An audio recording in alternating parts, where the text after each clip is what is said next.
Magandang hapon o gabi po sa inyong lahat na mga mamaya manonood. But I'd like to greet those of you who are watching and you might accidentally click our live stream for this afternoon and you're looking for the English message. I would want you to swipe to the left, okay? So that you will watch the English service because at this point, ubos na po ang English ko. Okay, so marami pong salamat Pastor Leo Mata. Si Pastor Leo po ay isa sa mga pinakabagong pastors po natin dito sa CCF. Palakpakan naman po natin siya. At marami na po silang mga pastor natin na kasama dito sa CCF. At maganda yon because we are celebrating our 40th anniversary as a church this year. Kaya po, di ba talagang nararamdaman natin ang lakas ng Panginoon and He is really on the move. Bago po muna yan, I would like for all of you to say hi. Kung may nakikita kayong camera o kung saan man, kumaway po kayo, please. Dahil mag-hi kayo sa mga onliners natin. Hello po sa inyong mga nanonood sa atin online. We want to let you know that meron pa pong mga upuan dito. So, sa susunod na linggo po, kung sakali man pong kayo ay magkaroon ng lakas, di ba, na makapunta dito at makadalaw dito sa CCF, samahan po ninyo kami. Ibang klase po talaga pag tayo ay nagwo-worship ng sama-sama. Isa pang bagay, next week po ay Mother's Day. Pwede hubang pataas ng kamay ng mga mami? Ayun naman, ang daming mami, oh. Ayan, hello po. Advance Happy Mother's Day po sa inyong lahat. At hindi pa ho namin kayo babatiin ngayon dahil next week pa ang Mother's Day. So sa mga anak, kung meron pa kayong mga atraso kay mami, hanggang this week na lang yan. Okay? Sa Sunday, dapat medyo mabait na kayo. Okay?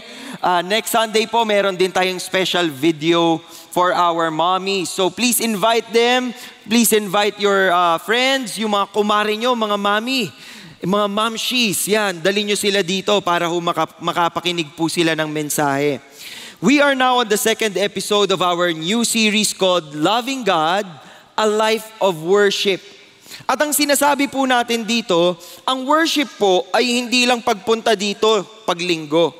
Ang worship po ay hindi lang pagtaas ng mga kamay natin pag tayo kumakanta ng worship song.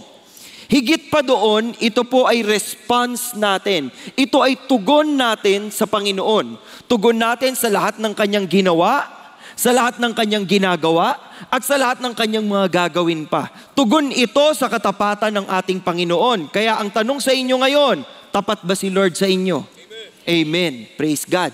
Tapat si Lord sa atin, so ang sukli natin doon ay worship. Last week po, tinuruan tayo ni Pastor Bong, how do we love God when we have failed Him? Ayoko na pong tanungin kung sino dito ang nagkasala dahil tuwing ako nagpipreach, lagi yun ang tanong ko. At tuwing tinatanong ko po yun, lahat kayo nagtataas ng kamay. So I will assume na lahat tayo nagkamali. Okay? Ang tanong last week, how do we love God when we have failed Him? Tinuruan tayo ni Pastor Bong nung row. Naalala niyo ba yung row? Ano yung tatlong R? R, repent. O, obey. W, worship. Ganon natin mamahalin si Lord. Kung nagkamali kayo, pwede kayong humingi ng tawad sa Panginoon. Pwede kayong magdesisyong susunod kayo. At pwede niyong piliin i-worship siya. Sa kabila ng inyong mga pagkukulang, ang pipiliin mong itanghal sa buhay mo ay, Lord, I want to love you. Lord, I want to dedicate my life to you. I'm sorry for my mistake, but here I am. I'm worshiping you. I'm following you. I'm giving my life to you. That's worship. Diba? Ngayon po, ibang tanong ang sasagutin natin. Ang tanong na sasagutin natin, how do we love God when it seems like He has failed us? Marami po sa inyo, pag tinanong ko, have you failed God? Magtataas kayo ng kamay. Ito bagong tanong. Sino po sa inyo ang naramdaman na to at one point in your life? You felt as if lang naman, you felt as if God has failed you. Patingin nga po ng mga naka-experience na parang, God has failed me. Ayan, thank you po sa honesty po ninyo. Yung iba, siguro hindi pa nila nagigets kung anong ibig sabihin ng tanong. Ito po yung ibig sabihin. Pumupunta kayo sa simbahan, nagwo-worship kayo. Umiiyak pa kayo pag praise and worship. Okay? Tapos pag uwi nyo sa bahay, lahat ng taong makasalubong nyo, sineshare nyo ng gospel. Pag pumasok kayo sa opisina, wala kayong bukang bibig, kundi may D-group ka na ba? Di ba? Pwede ka bang sumama sa D-group namin? Lahat ginagawa mo for the Lord. Nagvo-volunteer ka sa umaga, nag-a-usher ka. Sa hapon, nanonood ka dito. Parang sila kuya. Parang kayo yun Di ba? O di ba? Lahat na ginawa mo kay Lord, lahat na ginagawa mo. Pero lahat ng dasal mo, hindi niya sinasagot. Nararamdaman niyo na ba yun? Have you ever felt as if God failed you? Patingin nga ulit ng kamay. Sino yung mga nakaramdam na, ayun, mas madami tayo. Di ba? Mas naintindihan natin yung tanong. Kailangan i-explain yan dito Di ba? So, anong gagawin natin? Paano natin mamahalin si Lord pag dumaan tayo dyan? If you are going through something, I would want you to choose to still worship God. In fact po, this year po, ako po ang bagong singles ministry head. At sa Big Fridays po, ginaganap po yung aming study about laments. Ang title po ay In Deep Waters, Experiencing God's Saving Grace. Paano po tayo makaka-worship kay God kung pakiramdam natin lunod na tayo sa problema? Mawa-worship mo pa ba si God kung lahat na tinanggal sa'yo? Kasi masarap mag-worship kay God kapag ang bait ni Lord, binigay sa'yo lahat. Pero ang hirap i-worship si God kapag gusto mo siyang i-worship pero wala siyang dinidinig na prayers. Naramdaman nyo na yon? Or di kaya yung mga pangako niya, sabi niya, I will bless you and keep you. Pero parang sablay-sablay nangyayari sa buhay mo. Ang hirap itaas ng kamay. Ang hirap mag-worship. Di ba? So, yun ang inaaral namin. Kung meron kayong makakilala mga singles po, imbitahin niyo po sila. Magbabalik kami sa Big Fridays ng May 24 at saka ng May 31. Sa May 24 po, may special na pastor po kami.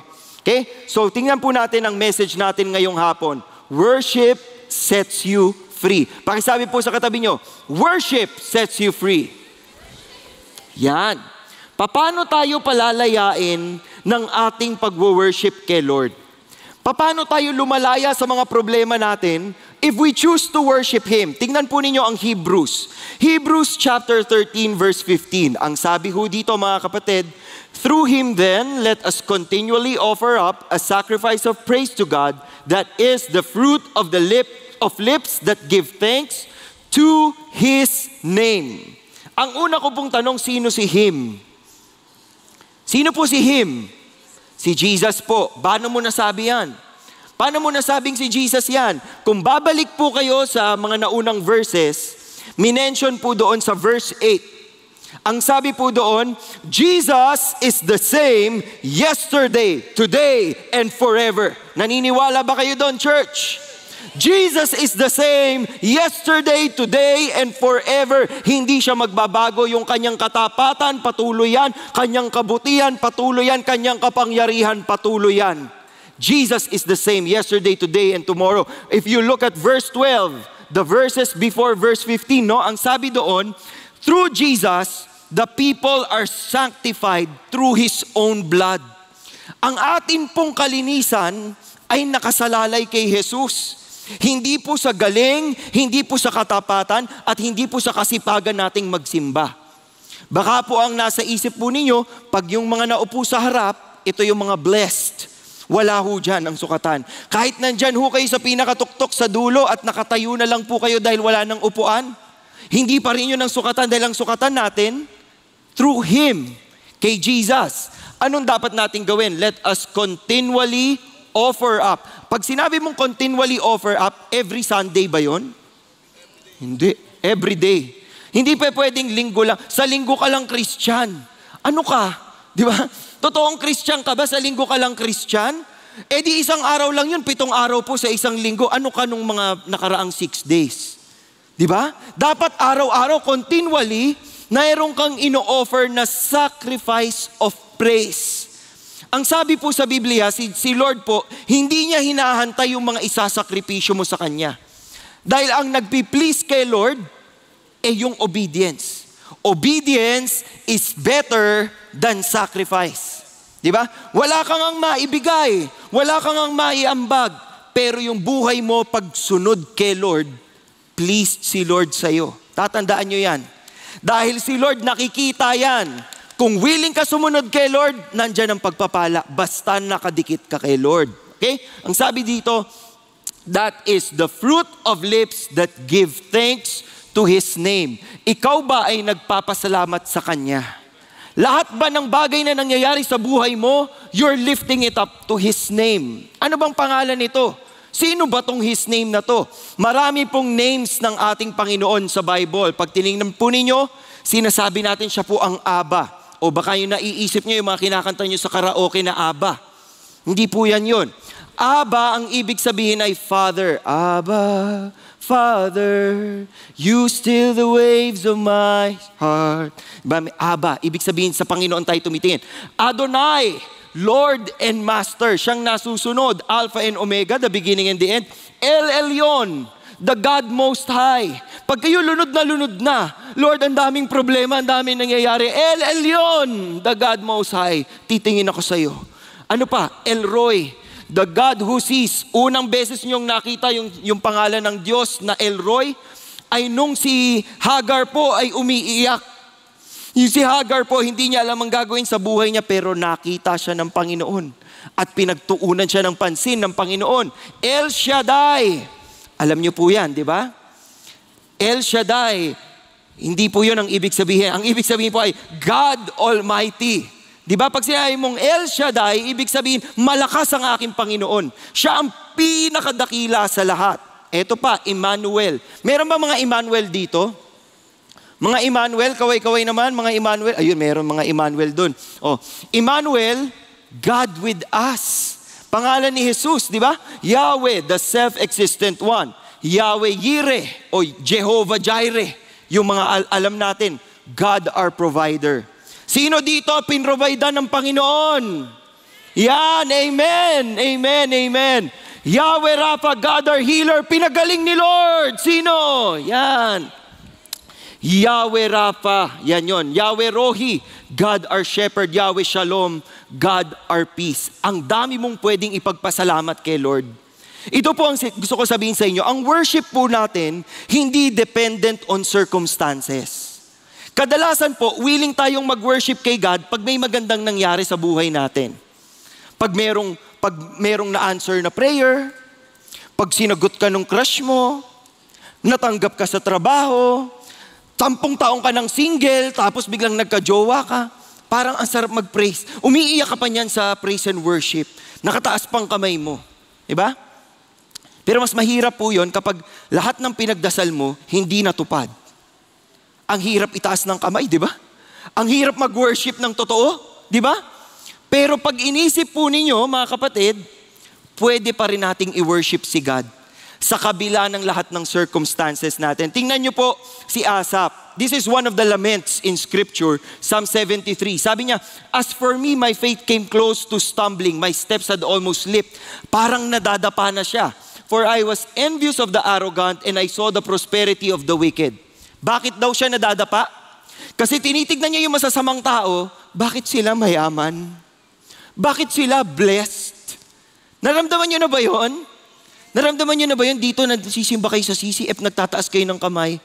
Pero yung mga kaibigan nyo, nang basag-basag ang buhay, sila pa yung nakakabili ng mga maraming bagay. Di ba? Minsan nakakatampo eh. Yun yung tampo ni Asaph dito. I was envious of the arrogant, I saw the prosperity of the wicked. But look, anong nagbago? When I pondered to understand this, it was troublesome in my sight until I came into the sanctuary of God. Nung lumapit ako sa presensya ng Panginoon, nagbagong isip ko. Naiintindihan niyo po yan, mga kapatid? Kapag kayo lumapit kay Lord, lahat yung mga negatibo niyong naiisip, nagbabago eh. Kasi nire-recalibrate ni Lord. Oh, mali ka ng direksyon. Sinong may sabing mainggit ka sa kanila? Alam mo bang katapusan nila? O ba't ka maiinggit sa kanila? Yun ang sinabi. Until I came into the sanctuary of God, I perceived their end. Ano pong naging resulta nun kay Asaph? Sabi po niya, whom have I in heaven but you? And besides you, I desire nothing on earth. Alam niyo po itong kantang to? My heart and my strength, many times they fail. But there is one truth that always will prevail. God is the strength of my heart. Walak pa kayo. God is the strength of my heart. God is the strength of my heart and my portion forever. Yan, ganyan. Yun po, nakita nyo, ang lakas ko na kay Lord. Ang buhay ko na kay Lord. Kapag tinignan ko yung mga kaaway ko, pag tinignan ko yung masasamang tao, ang sarap ng buhay nila, basta ako na kay Lord.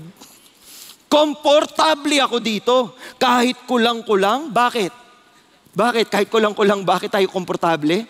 Kasi pag tumingin tayo kay Lord, buong-buo tayo. Diba? Yan ang pangako ni Lord. So paano tayo palalayain? Tingnan po natin ang worship sets you free. Una, always obey God, worship God in all situations, and then experience God's power. Pag sinabi po ninyong yung pag na-o kayo sa isang bagay, parang, wow, ibang level. Walang malabas na salita. Pag nakatingin kayo kay Lord pag nag-worship, ganun po nangyayari. Yung parang gusto po ninyong sabihin lahat ng gusto nyong ipasalamat, pero you're just awestruck. Ibang level pag na-encounter mo si Lord Iba talaga. So in awe of God, we worship. Always obey God, worship God in all situations and experience. Tingnan po natin kung paano natin ito mararanasan sa buhay natin. Una, always obey God. Bakit po importante ito? Obedience is a form of worship. Kadalasan po, gusto natin sumunod kay God kasi may gusto tayong blessing na makuha. Tama? Gusto nyo ba maging honest today? Pwede ba kayong maging honest? Minsan gusto nating sumunod tayo kay Lord kasi gusto natin ng blessing. Di ba? Kaya nakakatampo. Pag sumunod tayo, tas wala pa rin blessing. Ayaw nyo lang isipin. But the truth is, every gising is a blessing. Di ba? So kung nagising ka bukas, praise God. Ang daming tao hindi nagigising ng kinabukasan. Tulog sila, tapos na buhay nila. Diba? Ang iniisip niyong blessing, may pera, may kotse, may ganito, may ganyan. Hindi. Yung buhay, blessing yun. Kapag buhay ka pa, nakita mong buhay ka pa, Lord, thank you. I worship you. I worship you, Lord. Buhay pa ako. Wala akong pera, ha? Wala nga akong sweldo ngayon, Lord. I thank you. Nabubuhay pa rin ako hanggang ngayon. Ganong klaseng worship. Always, always. Kumbaga sa lahat ng pagkakataon, you will worship Him. Obedience po na dependent on circumstances, mababaw na obedience yan. Meron kang hinihinging kapalit. Ang malalim na obedience, yung kahit ibigay mo, Lord, o kahit hindi mo ibigay, susunod ako. Sa mga magulang po, gusto po ninyong sinusunod kayo ng inyong mga anak. Hindi ba? Oo. Pag sinabi mong, anak, maghugas ka ng pinggan.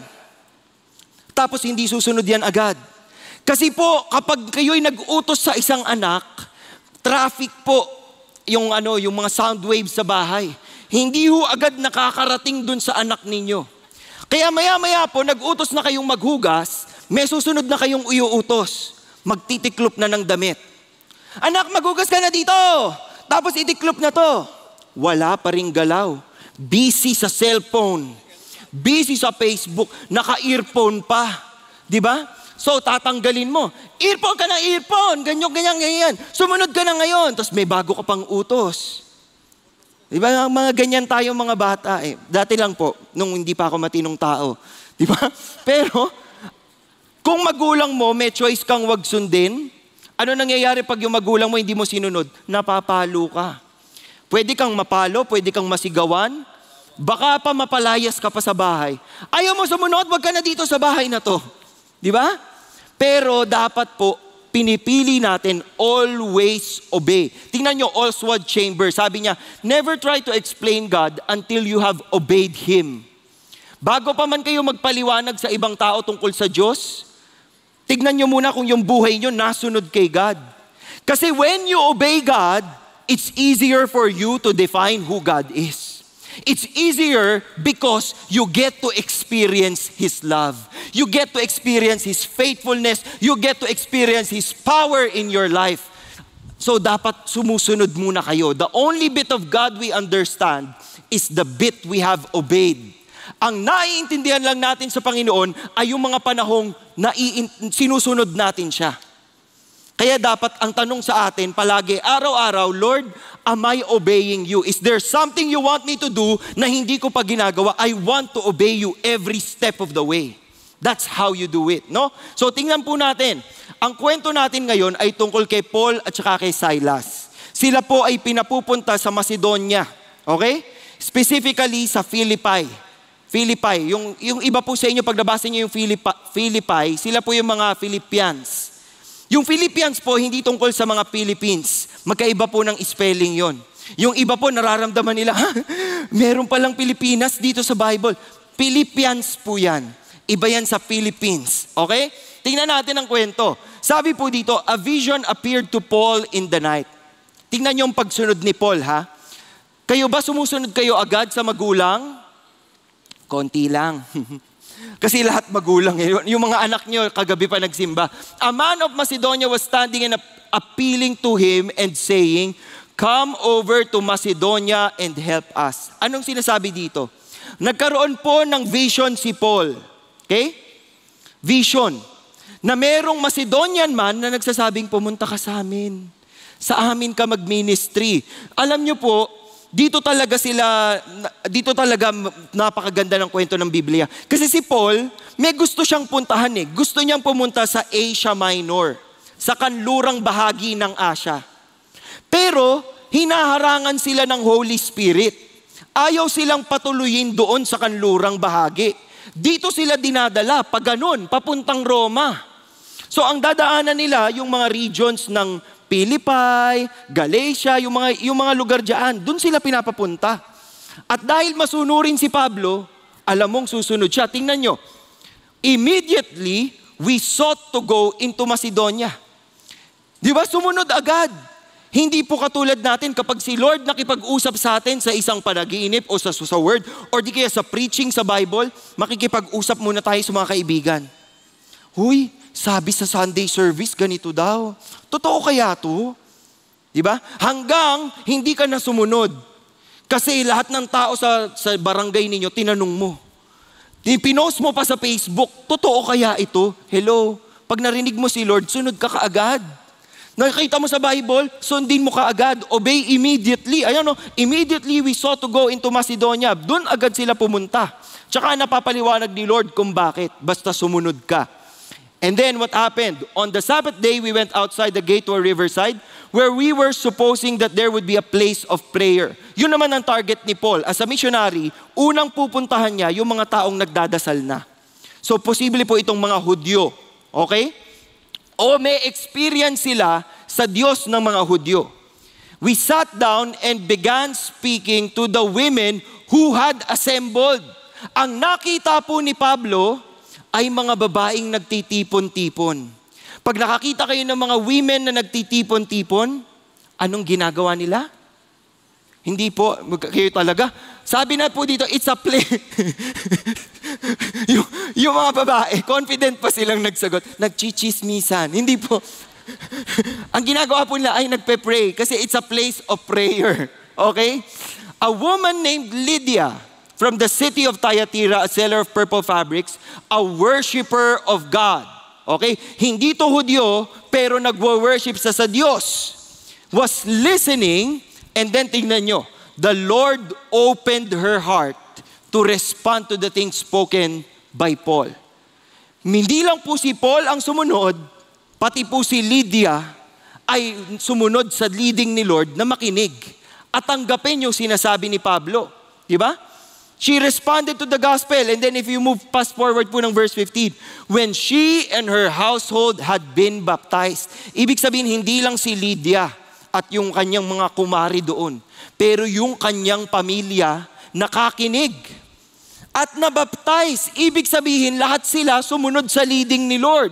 Ang sabi pa niya, she urged us saying, if you have judged me to be faithful to the Lord, come into my house and stay. And she prevailed upon us. So nakabanding po siya ni Paul at saka ni Silas. Sa point na to, lahat ng taong nabanggit, sumusunod kay Lord. Lahat ng tao, tinatouch ni Lord ang puso, sumusunod. Lahat ng taong nakikinig, tinipo ni Lord ang puso, nakikinig, sumusunod, sumusuko kay Lord. Lahat okay. Pero tignan po ninyo ito.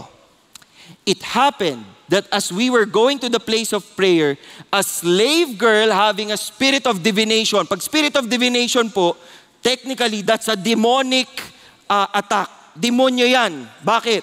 Spirit of divination, yung mga nanghuhula, mga ganyan. No? Nakipagkita sa kanila, bringing her masters much profit by fortune telling. Bilang manghuhula, ito pong babaeng ito ay alipin ng dalawang bagay. Una, alipin siya ng kanyang mga amo, pinagkakakitaan siya. Pangalawa, alipin siya ng kaaway. Bakit siya alipin ng kaaway? Kasi gumagawa siya ng mga bagay na labag sa utos ni Lord. Yung panghuhula, divination, fortune telling. Following after Paul and us, she kept crying out saying, "These men are bondservants of the Most High God who are proclaiming to you the way of salvation." May mali ba sa sinasabi niya? Mga kapatid, gising-gising po tayo. Every gising is a blessing, pakigising ang katabi. May mali ba sa sinasabi ng babae? Wala. Tama, di ba? Si Paul at saka si Silas ay servants of the Most High God and they are proclaiming to the people the way of salvation. Tama naman sila.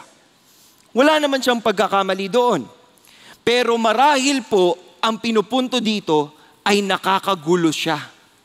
Nakakagulo siya, nakakadistract siya, at hindi talaga nalilid yung tao dun sa sinasabi ni Pablo o ni Silas kasi napakaingay niya. Tingnan po ninyo. She continued doing this for many days. Ayaw po niyang tantanan si Paul tsaka si Silas. But Paul was greatly annoyed, nainis. Okay? And turned and said to the spirit, "I command you in the name of Jesus Christ to come out of her." Okay? Andun ang command. Ano nangyari? And it came out at that very moment. Nakita nyo? Pati demonyo nasunod kay Lord. Even the demons follow because in the name of Jesus, every knee will bow down and every tongue will confess that Jesus Christ is Lord.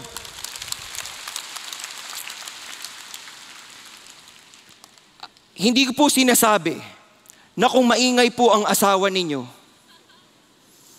at nagsasabi ng kung ano-ano, I command you in the name of Jesus. Hindi po ganon. Okay? Baka sabihin nyo kasi, ganun pala. Pag greatly annoyed, sasabihin ko yan sa asawa ko. Wag po. Okay?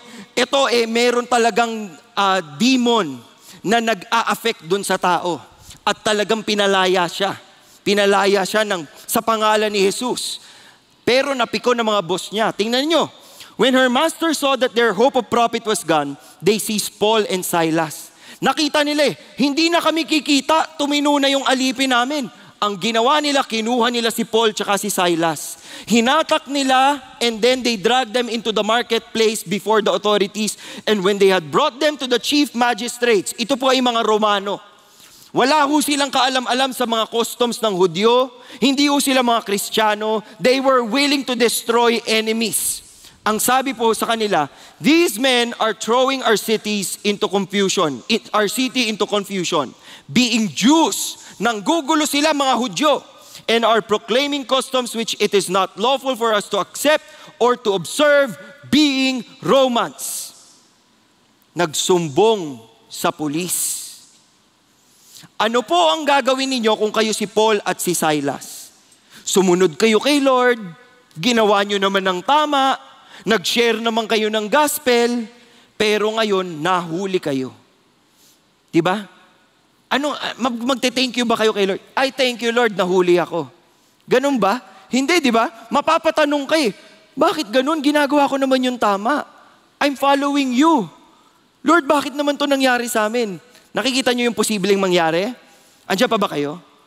Amen. Ayan, okay, buhay pa po sila. Mga kapatid sa online, buhay pa po mga tao dito. Okay, second, you choose to worship God in all situations. Anumang pinagdadaanan mo, piliin mong i-worship ang ating Panginoon. Si Pastor Ricky po, may napanood siyang interview ni Dr. Stephen Meyer. At siya po ay isang geophysicist.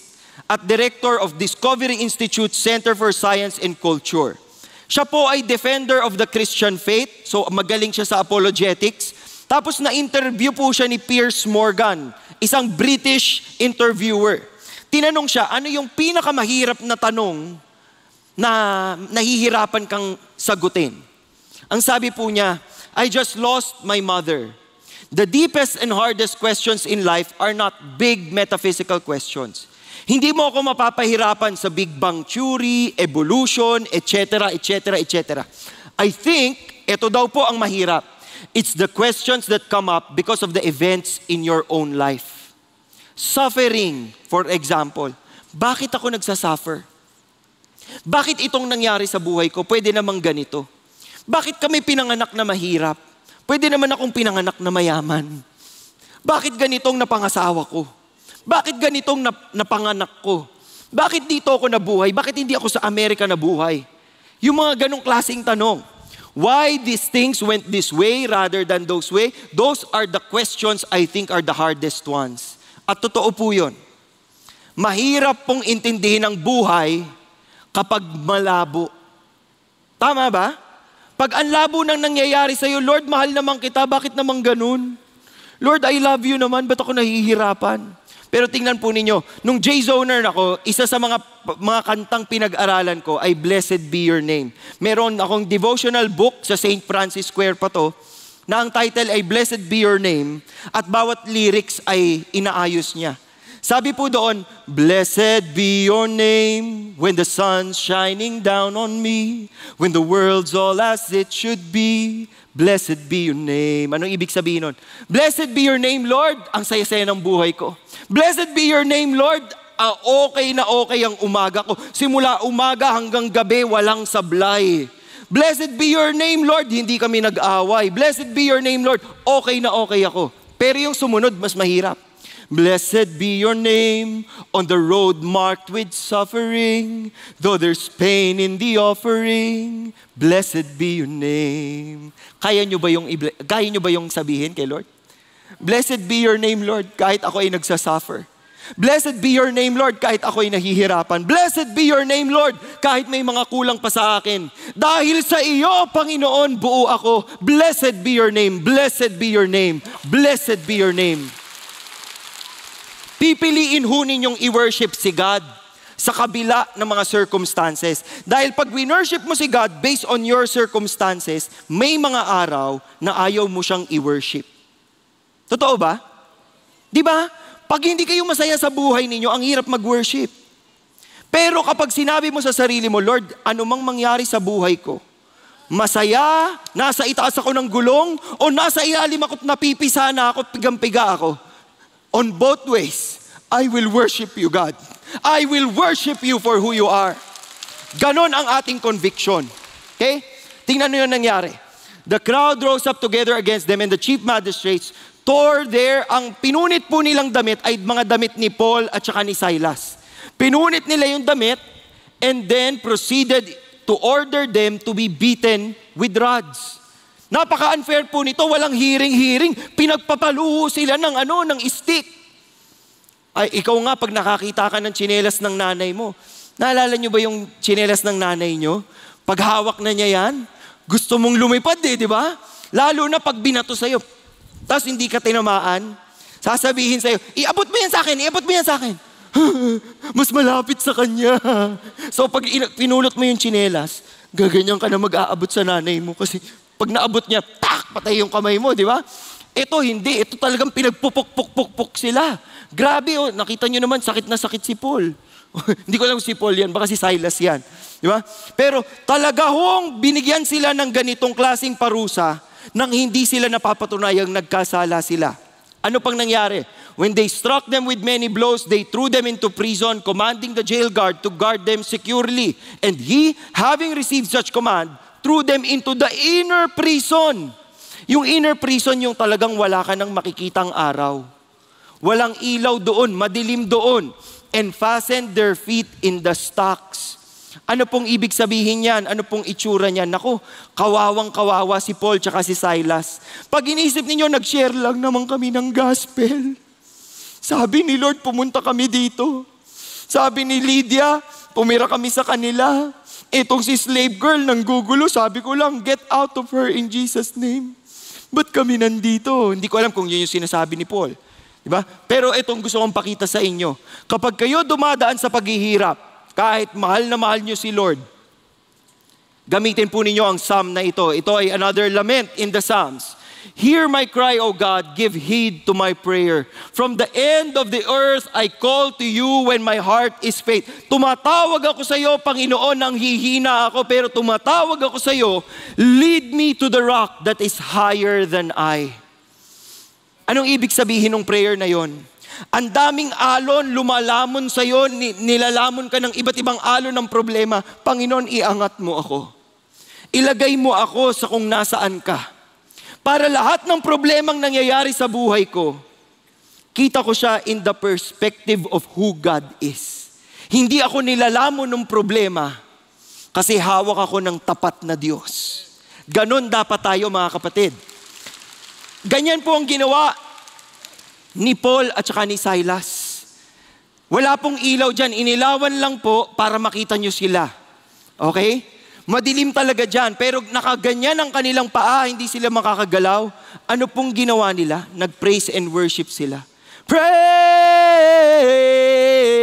the Lord, oh my soul. Diba? Talagang gusto nila mag-worship kay God. Tingnan nyo, hindi ko tiniimbento to ha, tingnan nyo. About midnight na, hating gabi na. Paul and Silas were praying and singing hymns of praise to God, and the prisoners were listening to them. Ako po ay naniniwala na may purpose si Lord kung bakit nakulong si Paul at saka si Silas. Kasi sa labas ng prison, maririnig sila ng mga taong nasa labas. Walang naririnig yung mga taong nakakulong sa ilalim ng lupa. Ang ginawa ni Lord, dinala niya yung tagapagbalita doon sa ilalim. Kung nasan yung mga nakakulong, kung nasan yung mga pinaparusahan, dahil yung kaligtasan ng Panginoon available para sa lahat. Inabot sila doon, mga kapatid. So nanonood sila doon, nakaganyan sila. Hindi ko alam kung may rehas doon. Wala pang rehas yun eh. Baka nakaganyan yung mga preso. Tapos nagpe-praise and worship lang sila. Blessed be your name. Tingnan mo yung dalawa, nagpe-praise and worship. Siguro nakipalakpak na. Nakipalakpak na yung ibang preso. Tapos nakijingle pa yung mga kadena nila. Parang ginawa pa yung nagaganyan pa sila. Naging praise and worship doon sa kulungan. Ibang klase po, mga kapatid. Ako po, nung ako ay na-depress, pinili kong i-worship si Lord. Sa kabila po ng lahat ng mga pinagdaanan ko at ng paghihirap, yung hindi ko pa maintindihan yung sarili ko nung depressed ako, ang akin pong comfort ay quiet time ko with God. Isa po sa mga quiet time ko ito, babasahin ko sa inyo. Sabi ko dito, I'm having a hard time letting go. Help me focus on you, Lord. Help me to trust in your steadfast love, to rejoice in your salvation. Lord, you put my heart in perfect peace. You are the sole protector of my heart, O God. Please allow me to see you in this challenge. God, I trust that you are at work. Don't let the enemy win. And then I wrote the Psalm 12 verse 5 to 6. I have trusted in your steadfast love. My heart shall rejoice in your salvation. I will sing to the Lord because He has dealt bountifully with me. Sabi ko pa, Psalm 17, I call upon you for you will answer me. God, incline your heart to me. Hear my words. Wonderfully show me your steadfast love, O Savior of those who seek refuge. Keep me as the apple of your eye. Hide me in the shadow of your wings from the wicked who do me violence, my deadly enemies who surround me. And I held on to that. I held on, I kept on calling God's name, revoking God's name, inducing sa puso ko, sa isip ko, Lord, Lord, Lord, Ikaw yung ilaw. Panginoon, Ikaw yung ilaw. Ikaw yung magtatawid sa akin. At sa lalim ng kalungkutan ko noong mga panahon na yon, liwanag po ng Panginoon. Liwanag po ng Panginoon ang naggabay sa akin palabas. Liwanag po ng Panginoon ang bumuo sa akin. Kaya tumatayo ako sa harapan ninyo ngayon. Na-experience ko yun. Pero naging tapat din si Lord. Naging tapat si Lord na talagang tinawid niya ako sa kadiliman because God is with you in the valleys as God is with you in the heights of the mountains. God is present and He is with you. He is for you and not against you. Yan ang comfort natin mga kapatid. Kaya anong gagawin natin? We choose to worship God in all situations and then we experience God's power. Tingnan po ninyo ang power na na-experience nila. Suddenly there came a great earthquake so that the foundations of the prison house were shaken. Immediately, all the doors were open. Sabihin na natin yung Macedonia po ay laging lumilindol doon. Pwedeng nagkataon na naandun sila Pablo at lumindol. Pero tingnan po ninyo ito. Immediately, all the doors were opened. Hindi ko alam kung gaano kalakas yung lindol na yun para lahat ng pintuan ay bumukas. Lalo kung hindi mapaliwanag, itong sinabi dito, everyone's chains were unfastened. Nakakadena silang lahat, nakakadena yung mga prisoners, at nung lumindol, pati yung kadena nasira. Na-imagine nyo ba yun? Can you imagine this, brothers and sisters? Lumilindol, tapos pati kadena mo na kumakalas. Ang ganda, di ba? Ang ganda-ganda nun. Kasi bakit kaya nangyayari yun? I think at that moment, Paul and Silas were worshiping Jesus. Sabi po nung kanta natin, di ba? There is power in the name of Jesus. There is power in the name of Jesus. There is power in the name of Jesus to break every chain, break every chain, break every chain. Anong kadena yon? Kadena ng depresyon, kadena ng worries, kadena ng galit, kadena ng tampo, kadena ng pagkukulang, kadena ng depresyon, kadena na itong lahat ng to. I hear the chains falling in the name of Jesus. Lalaya tayo in the name of Jesus. Huwag kayong matakot mga kapatid pag kayo ay dumadaan sa pagsubok ng buhay. Kasi ang Diyos natin, mapagpalaya. At sa Diyos, tayo ay lalaya. Katulad po ng mga bilanggong ito, lumalaya sila. Tingnan nyo ngayon ang problema ng jailer.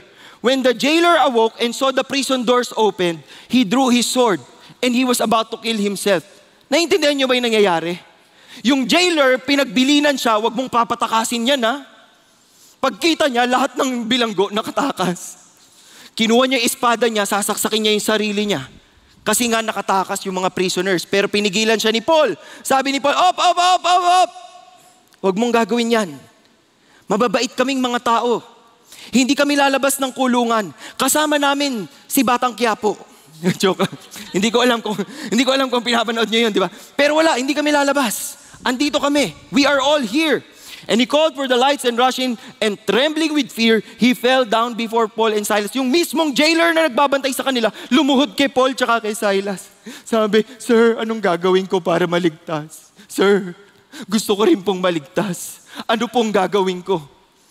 Biruin mo, pati yung jailer, pati yung nagpaparusa sa'yo, pati yung nagpapahirap sa'yo, eventually, makikita niya si Lord. Ibang klaseng kapangyarihan yun. Wala kasi siyang maisip na dahilan para makalaya yung mga prisoners eh. All of it is by the power of Jesus. All of it is the power of Jesus. So sinagot po siya nila Pablo, "Believe in the Lord Jesus and you will be saved, you and your household." And they spoke of the Lord to him together with all who were in his house. Ito pong prison guard na ito, in-evangelize yung buong pamilya niya. Tingnan nyo. He took them at that very hour of the night and washed their wounds. Immediately he was baptized, he and his household. Kasi sabi dito, "Believe in the Lord Jesus and you will be saved, you and your household." Paalala po, hindi porket kayo yung na-save, ligtas na rin yung buong pamilya ninyo. Kaya ho nangyayari yan, kasi sinabi ng jailer dun sa kanyang pamilya kung anong ginawa ni God. Hindi po pwedeng Christian na ako, nagsi-CCF na ako, nagpe-praise and worship na ako. pero wala ka sinasabi doon sa mga kapamilya mo. Hindi pwede yun. Ano yun? Sa'yo lang, God, cargo ko na sila. Hindi, walang ganun sa heaven eh. Bawat isang tao haharap kay Lord. At bawat isang tao titignan ni Lord anong ginawa mo sa buhay mo. Kailangan mo sabihin sa iba yan. Kailangan mo i-share yan sa iba. Tulad nito, buong household niya na saved. He brought them into his house and set food and rejoiced greatly having believed in God with his whole household.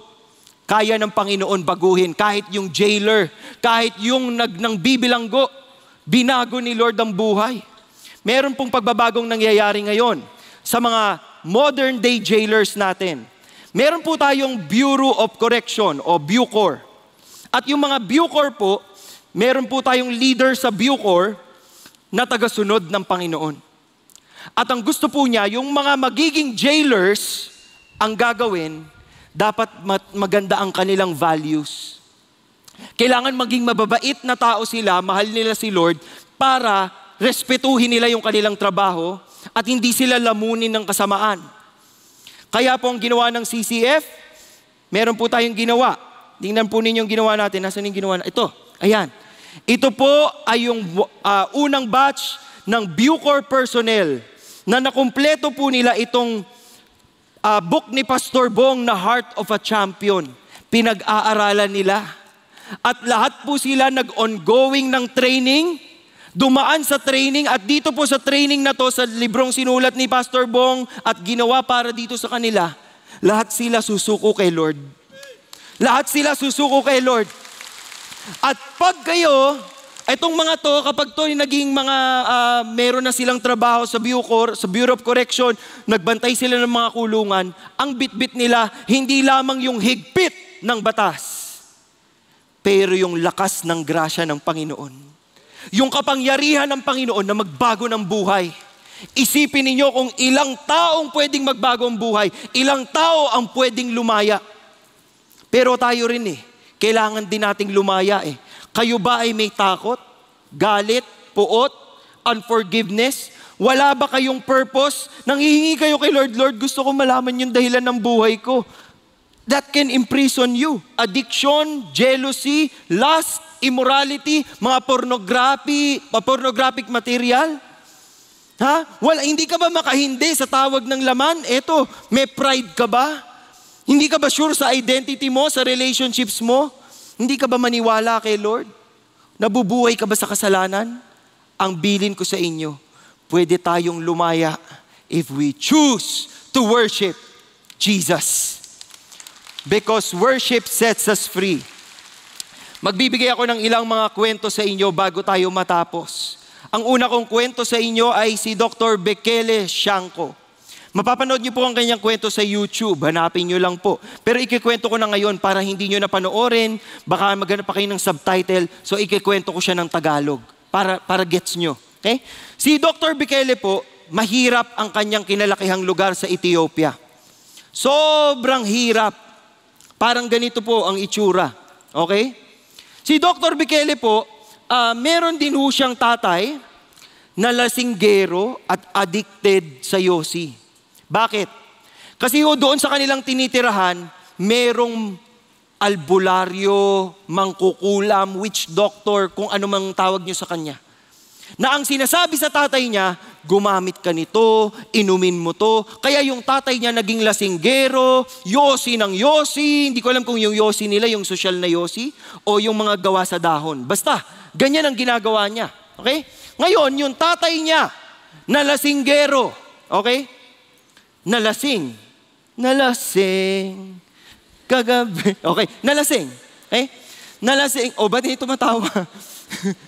Kasi sinasayaw nyo kayo O, nalasing, natulog. Hindi ko alam kung nalasing ka ba. Baka naman natulog lang siya. Nakapanaginip siya. Sabi sa kanya sa panaginip niya, merong 2 taong pupunta sa iyo. At sasabihin niya sa iyo kung paano ka makakapuntang langit. Tapos nagising na siya. After 2 days, dumating yung 2 tao. Mga missionary. Nag-share ng gospel doon sa buong pamilya nila. So nandun si Bekele. Si Bekele po ay 5 years old pa lang nito. At sinishare nila, itong gagawin ni Jesus sa inyo, pag binigay niyong buhay niyo kay Jesus, pag ganitong gagawin niya, makakalaya ka, gagaling ka sa inyong mga adiksyon, talagang bibigyan niya kayo ng pag-asa. Ganun yung sinasabi. Sabi nung batang Bekele, yung batang 5 years old, kapag po ba tinanggap ng tatay ko si Jesus, titigilan po niyang bugbugin yung nanay ko. Kasi yung tatay pala niya, binubugbog yung nanay niya. Pag po ba tinanggap ko si Jesus, titigilan po ba ng tatay ko bugbugin yung nanay ko? Sabi ng mga misyonary, oo. Kasi babaguhin ni Jesus ang puso niya. Sabi nung 5-year-old na si Bekele, ako na po mauuna at tanggapin ko po si Jesus. And he received Jesus. The father received Jesus. The entire family received Jesus. Lalaya sila. Pero hindi pa tapos ang kwento. Pagkatapos ng mga ilang panahon, ang tatay po ni Bekele ay isang farmer. Okay? Hindi nag-aral, no read, no write. Naglalakad po siya kasama yung mga baka niya. She was walking the cows. Pag kayo kasi ang nai-imagine sa walking the dog, parang social, di ba? Namamasyal kayo sa park. You're walking the dog. Pag sinabi mong you're walking the cow, hindi ho siya namamasyal sa park na may dalang kalabaw o baka. Ibig sabihin, nandun siya sa sakahan. At dun sa sakahan, somewhere there, may nakita siyang libro. So pinulot niya. Pinulot ko. Yan. Pagkapulot niya, ano nangyari? Pagkapulot niya, merong siyang boses na narinig. Ang sabi ng boses, "This is my word. This is my word." Napatanong yung tatay ni Bekele. Sabi ng tatay ni Bekele, God, ikaw ba yan? Hindi ako marunong magbasa.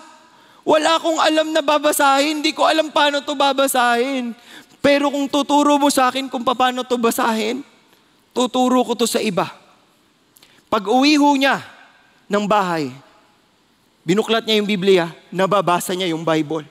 So tinawag niya yung mga kabarangay niya.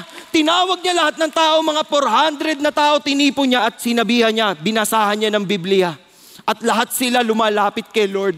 Lahat sila nagmamahal kay Lord. Lahat sila nagko-commit kay Lord.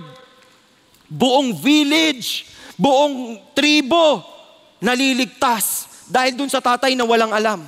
Hindi nakakapagbasa pero yung Biblia nababasa. Makapangyarihan bang Diyos natin?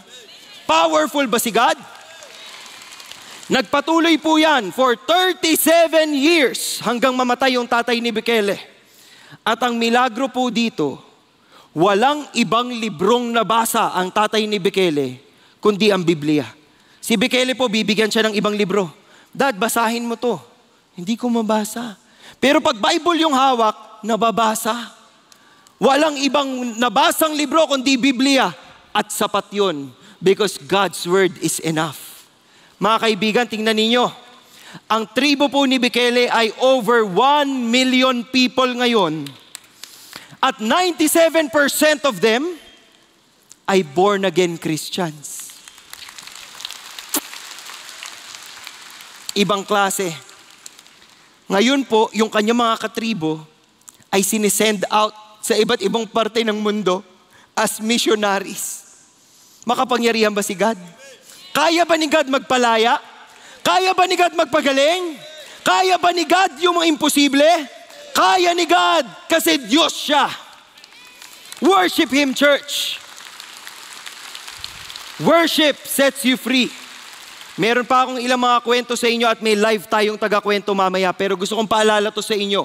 Worship setting us free does not always mean God will remove your difficult circumstances. Baka po ang sabi niyo, worship daw. Sabi ni Paul Tavera, worship ako, pero ganun pa rin, may problema pa din. Hindi po ibig sabihin matatanggal yung problema kaagad. But it surely means that He will be transforming our character to trust Him, obey Him, and keep worshiping Him all our lives. Bigay ko po sa iyo ang kwento ng isa sa mga disciples ko. Ito pong disciple kong ito, every year po, sila ng kanyang, andyan po sila ngayon, wag na kayong kumaway, baka kayo ay mag-agaw eksena. Ito pong disciple kong to, kasama ang kanyang mga D-group, every year talaga meron silang trip. Pumupunta sila sa iba't ibang lugar. Ang project nila this year, pupunta sila ng Siquijor. Sino dito mga taga Siquijor? Ayun, may Siquijor. Nakarating na ng Sikihor. Ayan. Gusto nilang pumunta doon kasi gusto nilang mag-Halloween doon. Hindi, joke lang. Okay? Gusto nilang pumunta sa Sikihor kasi doon nakatira yung isang disciple niya, si Almer. Okay? At dito po, itong kanyang pamilya ay hindi pa po mga Kristiyano. Okay? So gusto nilang dalawin. Papunta sila sa bahay nila, nakatanggap po ng tawag yung aking disciple. Pero may nagkakagulo sa group chat. Hindi niya maintindihan kasi walang signal. So nung bumaba sila at nakakuha siya ng signal, tinawagan niya yung kapatid niya. Ang sabi po ng kapatid niya, namatay si Lola. Patay na si Lola. Hindi ngayon alam ng disciple ko kung anong gagawin niya. He was so heartbroken. Ang tanong niya kay Lord, bakit ngayon pa? Andito na kami sa bahay. Magmi-minister kami. Kasi yung pamilya nitong disciple niya, nag-imbita ng buong barangay. Bakit ganun? Bakit ngayon pa? So he was so heartbroken. Ang ginawa ho ng mga disciples niya, nag-pray sila together. Ito, nagpapasalamat ako. Kung nandito yung mga disciples, mga apo ko na to, in my D group, no, mga apo ko na sila. What they did was this, they prayed. They prayed, in Jesus' name, amen. Halika, tuloy tayo. Ganun ang attitude. Hindi sila, namatayan ka. O sige, wag na nating ituloy, uwi na tayo. Hindi, andun na kayo eh. Alam niyo po, tanong ng disciple ko, kaya ko bang mag-share ng gospel? Namatayan ako. Ano sagot ni Lord sa kanya? Kaya nga ito nangyari sa iyo ngayon. Mas kakayanin mong mag-share ng gospel kasi sariwa sa iyo yung sakit. Yung sakit na mawalan ka ng mahal sa buhay at yung kagustuhan na sana kung matapos ang buhay ng mga mahal mo sa buhay, makikita mo sila sa langit. He was able to share the gospel. Mga kapatid, sandamukal na tao pong nagpunta sa bahay na yon at maraming nakarinig ng gospel. Marami po ang naka-accept ng gospel ng Panginoon at marahil yung iba sa kanila nanonood sa atin ngayon. Is God amazing? Is God good? Is God powerful? Isa pang kwento. Ito po si Sir Johan. Si Sir Johan Kisumbing po ay merong polio nung siya po ay bata. Sabi po sa akin ni Pastor Ricky, nung medyo bata-bata pa po siya, magaling ho siyang mag-swimming. Okay? Tumatalon na lang po yan basta-basta sa swimming pool. Magaling mag-swimming. Okay? Pero habang tumatanda po siya, nagkaroon po ng ibang mga komplikasyon hanggang sa siya po ay merong limited mobility. He was fully bedridden at nakakagalaw na lang po siya gamit itong wheelchair na ito. Automatic wheelchair. Sa palagay ninyo, tapos ng buhay niya dahil dito? Hindi po. Ngayon po, si Sir Johan ay nakahiga na lang sa kama. Pero si Sir Johan po ay gumagawa ng mga vlogs, gumagawa ng mga drawing na tinuturo po ang tao sa Panginoon. Kahit po daliri, thumb lang niya, ito lang po ang nagagalaw niya. Nagdo-drawing siya, nagtatype siya ng vlogs. Yung mga naririnig niya dito sa CCF, yun yung mga nilalagay din niya doon sa kanyang vlog at maraming taong nabibless. Ang sabi po niya, he is a incomplete quadriplegic. Okay? Baldado na ako, wala na akong kayang gawin masyado. But incredible joy reigns in my life. Kaya nyo ba yon, mga kapatid? Ito po, hinahamon ko kayo. Si Sir Johan, bedridden. Daliri lang ang nagagalaw. Alam niyo pong ginagawa niya dyan sa picture na yan? Nagdi-group po siya online. Nagli-lead siya ng tao papunta kay Lord. Dahil pag ginagawa mo para kay Lord, walang imposible. Bubuhatin ka ni God. Because our God is faithful. Our God is powerful. Pero kung kulang po yan sa inyo, meron pa akong isang kwento na magtatapos ng ating mensahe. Ang kwento pong ito ay manggagaling kay Brother Omar Regalado. Pakinggan po natin siya. At pagkatapos po niyang magbahagi ng kwento, siya po ay aawit. Sasabihin ko po ito sa inyo ngayon dahil dito sa 3 p.m., basta may tumugtog, tumatayo kayo at kinukuha niyo yung bag. Hindi pa po tayo tapos. Okay? Kung kay Pastor Bong nga po, nag-i-stay kayo dyan, babalik po ako. Pero pakinggan po ninyong kwento ni Brother Omar. Sir. Thank you, brother. Good day, everyone. I am Omar Regalado, a volunteer worship leader of CCF Center and in our new satellite, CCF BGC. Married to my wife, Ayin, now with our fourth child, Ayel, who was born last March. Now, let me tell you about the biggest storm we've faced as a family so far. We found out about our pregnancy last August 2023. We thought we'd just go through the usual motions of pregnancy, and so we went about our daily lives and church ministries, all while preparing for D-Day. With finances tight and Ayin's condition, I continued serving as worship leader in services and several CCF retreats. However, we found out during the second trimester of Ayin's low-lying placenta. Together with our D group members, we kept praying for the condition to improve. But by the 32nd week, we were advised that the placenta did not move. By week 33, Ayin's Doppler ultrasound showed the grim findings. Apart from the placenta being low, it was placenta percreta, the worst possible case of its kind. Hers was such a rare and complicated case that it would take 6 senior doctors to ensure Ayin's safe delivery of our baby. 5 procedures had to be done, including the C-section and total hysterectomy. All complicated, extremely high risk and life-threatening, and all very costly. It was easy to entertain thoughts like, Lord, I believe you. I minister to others for you. I even sing in church, in worship for you. Why? But God continued to remind me of His promises. He spoke to me through our Sunday messages, the Bible verses, the worship songs. As Pastor Peter would remind us, to lead people to worship, you have to be a worshiper first. As a Christian, I have to live out my worship to God every single day, whatever the circumstances.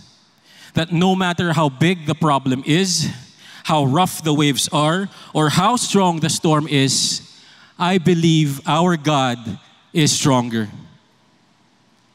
One Sunday, prior to the confinement, one of our pastors prayed over Ayin, and we were surprised by the number of people, Exalt co-ministers included, who joined us for prayer. On the eve of D-Day, our family cried in prayer as we poured our hearts out to God. We pray that no matter what happens, we will continue to worship and trust God in His infinite wisdom. On the day of the procedures, there was peace, inexplicable calm. I had lifted it all up to the Lord, and it was His time to move. I found out later that my wife Ayin felt the same. So you cannot imagine how happy I was seeing my wife after all her procedures. To see my wife smile back to me and to know baby Ayel was healthy and without complications. All the doctors were amazed. And would you believe it? On the very last day of confinement, God made a way for us to pay for everything, down to the last centavo. Our God is indeed amazing, and amazing in His amazing grace. As I stand before you, we're still going through several storms, but I will continue worshiping the Lord. Isa pong choice na ginawa ng kapatid po natin at worship leader po natin na si Omar, na purihin ang Panginoon sa kabila ng kanyang mga pinagdaraanan. At kasama po niya ngayon ang kanyang pamilya, kasama po yung batang ating pinagpe-pray noon na sana Lord, safe, sana Lord magawa, sana Lord matupad yung kanilang mga hinihiling. At napaka-faithful ni Lord. Hindi lamang magaling yung pagpapaanak, hindi lamang napagaling yung sitwasyon, nag-provide pa si Lord. Ibang klase, our God is a God who answers prayers. So hindi ho mag-isa si Omar sa journey niya. Meron ho siyang D-group leader. Tawagin po natin yung kanyang D-group leader. Ang pangalan po ng D-group leader, nako, lahat po ng ganitong pangalan, gwapo talaga. Ito po si Paul. Yeah. Ito po ang kanyang D-group leader at sila po ay pamilyang talagang nagwo-worship sa Panginoon. May dahilan sila para mag-worship kay Lord at kahit dumaan ho sila sa hirap, dumaan sila sa pagsubok, ang pinili nila, i-worship ko pa rin si Lord. at napakabuti ni Lord. Pagdasal po natin sila. Panginoong Diyos na pinakamakapangyarihan sa lahat, iniaangat po namin sa inyong pamilya Regalado. Salamat sa katapatan mo, O Diyos. Salamat sa patuloy mong pagdinig sa kanilang mga panalangin. Nagpapasalamat din ho kami na kayo po ang humawak sa buhay ni Ayin at maging nung kanila pong baby. Panginoon, maraming salamat na kayo po ay naging tapat, hindi lamang sa kanila, kundi sa kanilang pamilya at sa lahat ng taong nagdasal po para sa kanila.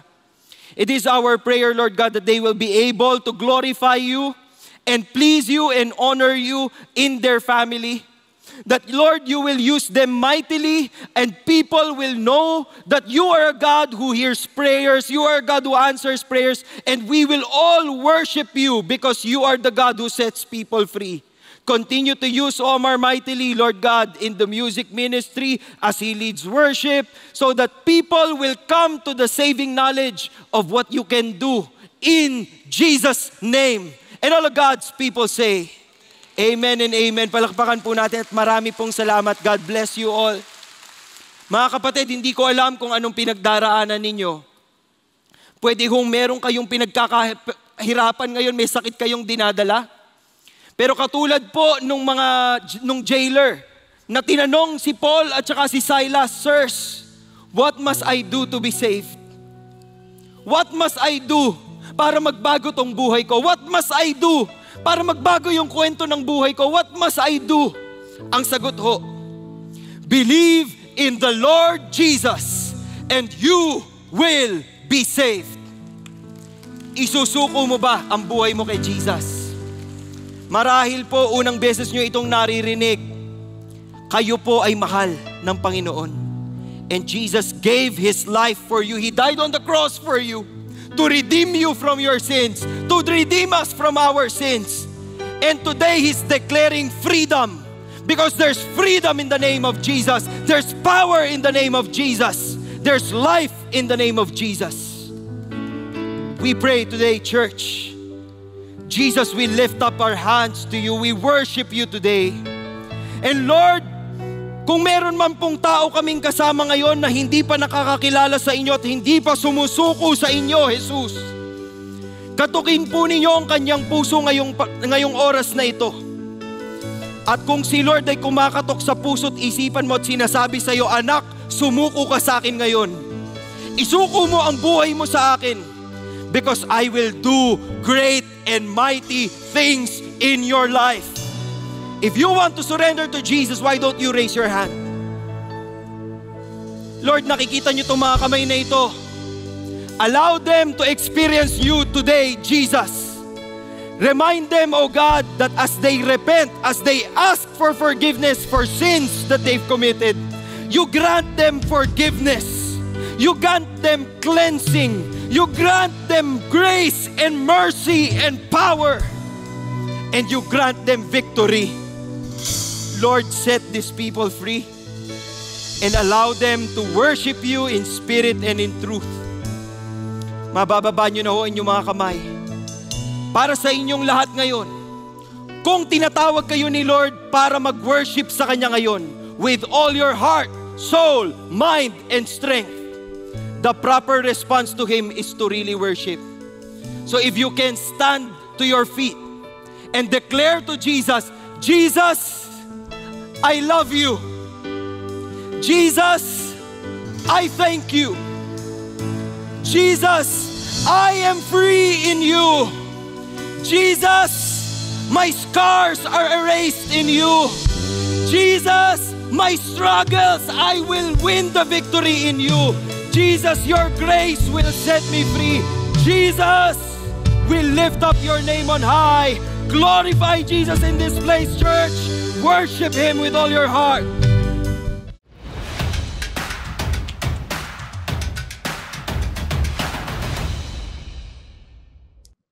Magandang araw, CCF family. Welcome to Sunday Fast Track, where you ask real-life questions and we give you biblical truths.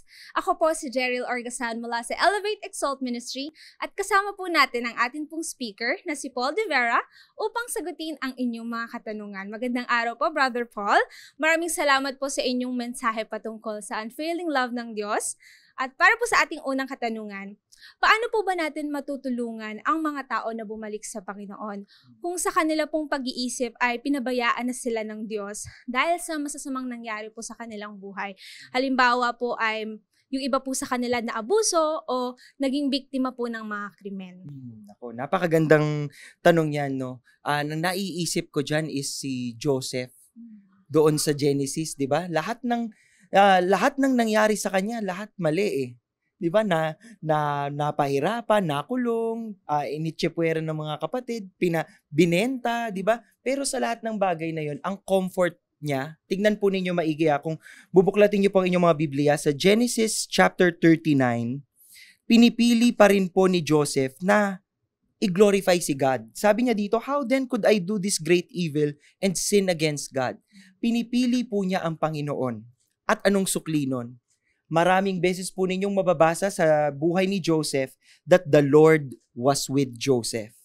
Ang benepisyo po ng taong nakasuko sa Panginoon is that whether you go through valleys or trials or testing, yung mga paghihirap na yan, hindi ka dumadaan dyan mag-isa. So kung ikaw gusto mong i-comfort yung mga taong may ganitong pinagdaraanan, dumaan sa krimen, dumaan sa pasakit, dumaan sa pang-aabuso, ang assurance sa kanila ay ito. Hindi kayo mag-isa nung kayo ay dumaan sa pagsubok na yan. Marahil ang pakiramdam mo wala si Lord, pero God can create beautiful things out of the dust. And He is able to redeem even the darkest days of our lives. He works all things together for the good. At kung tiwala ka sa kapangyarihan ng Panginoon, alam mo na sa likod ng lahat ng paghihirap, may liwanag na naghihintay sa'yo. At yun yung kailangan natin. Point them to the light of Christ because Christ is able to overcome all obstacles. Maraming salamat po. Bali po yung question number 2 po natin is parang follow-up question lang po siya. So, kasalanan po ba o mali po ba na makaramdam tayo ng pagkakadismaya po sa Panginoon? And paano po ba natin ipaprocess ang mga ganitong nadarama natin na pagkadismaya po? Ayan. Kapag tayo dumadaan sa mga nakakadismayang mga events no sa buhay natin, remember the Psalms of Laments or the Songs of Laments. Katulad po nito, sinulat ni David to ang Psalm 6. Sabi niya, "Heal me, O Lord, for my bones are dismayed, and my soul is greatly dismayed. But you, O Lord, how long? Return, O Lord, and rescue my soul. Save me because of your loving kindness." Nagmamakaawa siya kay Lord eh. Sa mga panahon na tayo po ay dumadaan sa paghihirap, you call out to God. God is able to hear you. God is able to respond to your distress calls. And when you do that, kahit hindi pa magbago yung sitwasyon, yung puso mo nagbabago. Tignan mo sa Psalm 6, ang ending nun, "The Lord has heard my supplication. The Lord received my prayer." May confidence ka. Kasi alam mong si Lord nakikinig sa bawat panalangin at sinasamahan ka niya kahit dun sa madidilim na part ng buhay mo. So your confidence should be in God. Thank you po. At para naman po sa ating huling katanungan, nabibigo ba talaga ang Panginoon or nagfi-fail po ba si Lord para po tayo ay makaramdam ng pagkadismaya po sa Kanya? Alam mo, ang gusto kong sabihin siguro sa mga taong nanonood sa atin is, the Lord never fails. Di ba may kanta, your love never fails, it never gives up. Di ba? Totoo yun eh. Hindi napapatid at hindi nagmamaliw yung kabutihan, kapangyarihan ng Panginoon. Pero pag tayo'y dumadaan sa mga kahirapan o problema, tatandaan nyo ho, hindi nyo ho isisisi kay Lord yan. Pag binuklat nyo ang Biblia nyo sa Romans, no? Ang sabi po dito sa Romans, sabi dyan, even though they knew God, they did not honor Him as God or give thanks. But they became futile in their speculations and their foolish heart was darkened. Ang problema po natin ay hindi masama si God na pinagdadaanan natin to. Ang problema natin, yung puso natin, hindi na po proseso yung mga pagsubok na meron tayo. Paano natin itatama yan? You pray to God. Katulad ng mga sinabi ng mga propeta, Lord, remove my heart of stone and give me a heart of flesh. Mga kapatid, kapag ho kayo dumadaan sa mga pagsubok, sikapin po ninyong lumapit sa Panginoon at sabihin sa Kanyang, Panginoon, ayokong maging matigas yung puso ko. While I'm going through this struggle, while I'm going through this disappointment, help me to look to you, my hope, my salvation, the captain of my soul, di ba? At doon ipagkakatiwala mo sa Kanya na kahit anong mangyari sa buhay mo, hindi ka ile-let down ng Panginoon. Because victory is Christ's at lagi tayong panalo sa Kanya. Yes, maraming salamat po, Brother Paul, sa pagsagot ng aming mga katanungan. Isang mabilis na paanyaya bago po tayo matapos, sama-sama po nating parangalan ng ating pong mga nanay sa susunod na Sabado at Linggo, May 11 and May 12. Ipagdiwang natin ang Araw ng Mga Nanay with the theme Motherhood, a Beautiful Calling. Meron po tayong special video, special podcast, at marami pang sorpresa para sa kanila. Kaya tayo po ay magsama-sama at ipagdiwang po natin ang araw na ito with our family and friends. And that's it for our Sunday Fast Track. God bless everyone.